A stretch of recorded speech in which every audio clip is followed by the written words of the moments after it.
আমি তো গতকালকেই একটা আলোচনার আহ্বান করেছিলাম দলগুলোর ভিতর।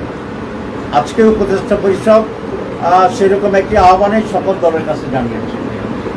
আমরা এখন দেখতে চাই মেন স্টেক হোল্ডার মৌলিকভাবে যে সমস্ত দল আছেন তারা এই আহ্বানকে কীভাবে সাড়া দেয়। তারাও যদি একইভাবে আমাদের মতো সাড়া দেয় তাহলে আমরা সকলেই বসতে কোনো আপত্তি নেই, এবং বসলেই আমি আশা করি যে একটা রাস্তা বেরিয়ে আসবে ইনশাল্লাহ। এক, দুই, উপদেষ্টা কমিটি যে সিদ্ধান্ত নিয়েছে সেটাকে আমরা স্বাগত জানাই, কিন্তু একটা বিষয় যোগ করতে চাই। কারণ হচ্ছে উপদেষ্টা পরিষদ যদি এটা মনে করে যে তাদের আর কোনো দায়িত্ব নেই, তারা কিছুই করবে না, দলগুলোই মিলে করবে, তাহলে এখানে একটা রেফারির অভাব হতে পারে।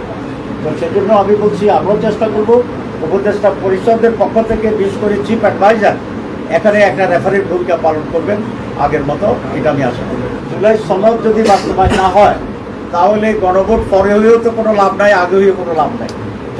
সনদটাই হচ্ছে আমাদের মূল। তো সনদের জন্যে গণভোট অপরিহার্য, এবং এটা আলাদা হইলেই জনমতকে এখানে যাচাই করা যাবে। যদি একসাথে করার যে ষড়যন্ত্রটা বা একটা কৌশল, সেটা হলে আপনারা দেখবেন যে ওই দিন আনা ভোটের ব্যাপারে কারো মনোযোগ থাকবে না। কারোর মনোযোগ থাকবে দানের শীষ, কারো মনোযোগ থাকবে হাত পাকা, কারো মনোযোগ থাকবে তার নিজস্ব দল। কারণ সেদিন একটা ভোটও তার জন্য গুরুত্বপূর্ণ। তো দেখা যাবে আমরা মার্কা নিয়ে আসি, আমাদের দল নিয়ে আসি, গণভোট সেখানে কোনো গুরুত্ব পাবে না। তখন তারা বলবে যে মানুষ তো এটা চায় নাই, সুতরাং গণভোটটা ঢুকতে পারবে না। এরকম একটা কৌশল আমরা আশঙ্কা করি।